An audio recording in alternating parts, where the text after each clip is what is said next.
Never before offer national highway పై ఆకర్షణీయమైన commercial plots గజం కేవలం 5,999 రూపాయలకే. Telugu film industry employees federation వేతనాల పెంపు విషయంగా 15 రోజుల నుంచి మా నిరసన తెలియజేస్తున్నాం.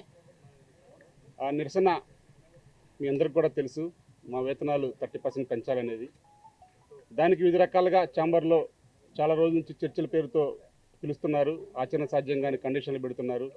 దాని మీద సరే మీ కండిషన్లు ఒప్పుకోవాలంటే మాకు ఎంత పర్సెంటేజ్ పెంచుతారని చెప్పేసి మేము క్లారిటీగా ఉన్నా కానీ వారు ఆ క్లారిటీగా చెప్పకుండా మళ్ళీ దాటవేత కార్యక్రమం చేస్తున్న విషయం మీ అందరికీ కూడా తెలుసు.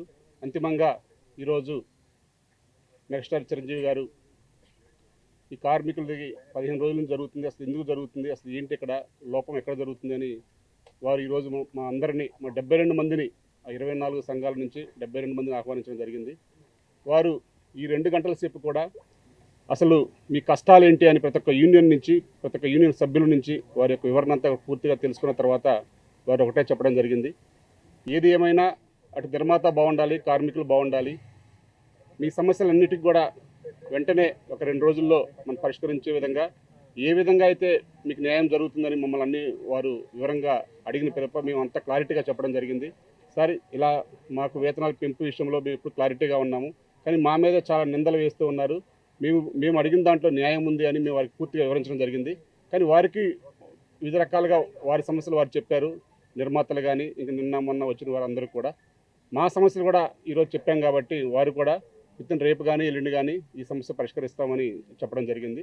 వారు కూడా సేమ్ కండిషన్ల గురించి పూర్తిగా మాట్లాడారు. మేము కూడా కండిషన్ల గురించి ఒక ఫ్లెక్సిబిలిటీగా ఎలా ఉండాలి ఏంటి అనేది క్లారిటీగా మాట్లాడాం. ఏదేమైనా మనందరం కూడా కుటుంబం, ఆ కుటుంబం అనేది మన ఛాంబర్ సమక్షంలో మేమందరం కూడా ఉన్నాం కాబట్టి మేము ఒక సయోధ్యగా వెళ్ళడానికి మాకు కూడా కొన్ని సూచనలు చేయమని చెప్పడం జరిగింది. అవన్నీ కూడా మేము వీరశంకర్ గారు, అమ్మిరాజు గారు, అలెక్స్ గారు, అలాగే మా కమిటీ సభ్యులందరూ కూడా మొత్తం కూడా ఏదేమైనా మా వర్కర్స్కి న్యాయం జరగాలి, అలాగే నిర్మాత బాగుండాలని మేము కూడా వారికి చెప్పడం జరిగింది.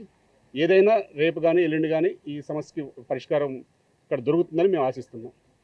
యాక్చువల్లీ మా సమస్య ఏదైతే ఉందో కండిషన్లు, వాళ్ళు ఏదైతే 2 కండిషన్లు ఒప్పుకోవట్లేదు అని వారు అన్నారో ఆ 2 కండిషన్ల గురించి వాళ్ళు క్లారిటీగా మాకు జరుగుతున్న అన్యాయం ఏంటి, ఆ కండిషన్లు ఒప్పుకుంటే మాకు జరిగే అన్యాయం ఏంటని వారికి పూర్తిగా వివరించడం జరిగింది. సరే సండేల గురించి మేము ఆలోచిస్తామని కూడా చెప్పాము. సండే వాళ్ళు ఏదైతే అడిగారో 3 సండేలు మాకు కావాలి అని, ఆ 3 సండేల్లో మేము కొన్ని వెసులుబాటు ఇవ్వడం జరిగింది. అది కూడా మేము రేపు అంతిమంగా రేపు ఒక మీటింగ్ పెట్టుకున్నామండి. మేము వర్కర్స్ అందరం కూడా ఒక బహిరంగ సమావేశం లాగా పెట్టుకున్నాం. 24 యూనియన్ల సర్వసభ్య సమావేశం లాగా అందరం కూడా ఒక దగ్గర కలిసి ఈ కండిషన్ల గురించి వారందరూ కూడా మా సభ్యులందరికీ ఎక్స్ప్లెయిన్ చేస్తామని చెప్పాము. కంపల్సరీ పెట్టుకోండి, పెట్టాలి కూడా, అందరికి కూడా తెలియాలని కూడా వారు చెప్పారు.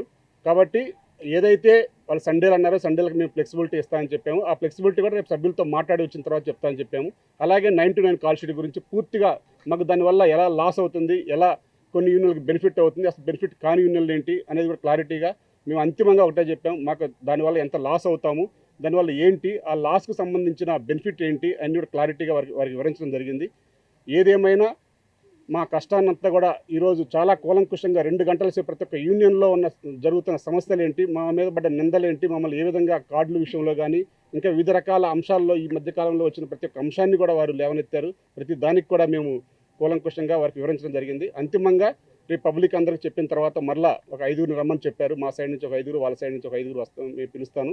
అంతిమంగా సమస్య పరిష్కారం చేద్దాం. ఏదున్నా మన ఛాంబరు, కౌన్సిల్ మనందరం కూడా కలిసికట్టుగా పనిచేసుకోవాలి. ఏదున్నా నా దాకా వచ్చి మీరు సమస్య ఇప్పుడు వివరించడానికి ఎప్పుడైనా సరే నా డోర్లు తెరిచే ఉంటాయి అని వారు చాలా, అసలు ఈరోజు చాలా ఆనందంగా ఉంది. ఎందుకంటే వివరంగా ప్రతి ఒక్క యూనియన్లో ఏం జరుగుతుంది, అసలు ఎక్కడ ప్రాబ్లం ఉందనేది వారు అడగడం మా అందరికి కూడా చాలా సంతోషకరంగా ఉంది.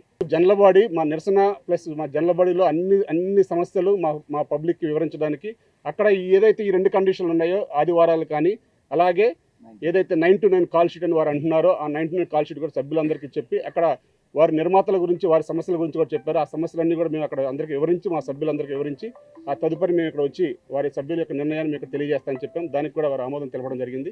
ఏదేమైనా సమస్య త్వరగా పరిష్కారం కావాలని మేము కూడా ఆశిస్తున్నాం. ఇప్పుడే ఛాంబర్ నుంచి కూడా పిలుపు వచ్చింది, మేము మాట్లాడుతున్నాం ఛాంబర్లో, మీరు కూడా ఛాంబర్కి రావాలని చెప్పారు. కాబట్టి ఏదైనా మరి రేపు మా తరపున అయితే మా నిరసన కంపల్సరీ, ఆ నిరసన అనకుండానే మా సర్వసభ్య సమావేశం లాగా అందరం కూడా ఒక ఐక్య వేదిక లాగా ఏర్పడి మా యొక్క మాకు జరుగుతున్న అన్యాయాన్ని కానీ మాకు జరగవలసిన న్యాయాలు కానీ అన్నీ కూడా అక్కడ కూలంకుషంగా సభ్యుల సమక్షంలో చర్చించి నిరసన ఏదైతే 15 రోజుల నుంచి చేస్తున్నామో దానికి ఒక కన్క్లూజన్గా సభ్యులకు కూడా వివరించాలి అని మేము ఆల్రెడీ పెట్టుకోవడం జరిగిందని చెప్పాము. దానికి సభ్యులకు వివరించాలి, అది మంచి పనే, మీరు చేస్తుంది కూడా మంచి పని, కాబట్టి అది చేయండి తప్పనిసరిగా. సభ్యులందరూ వివరించండి.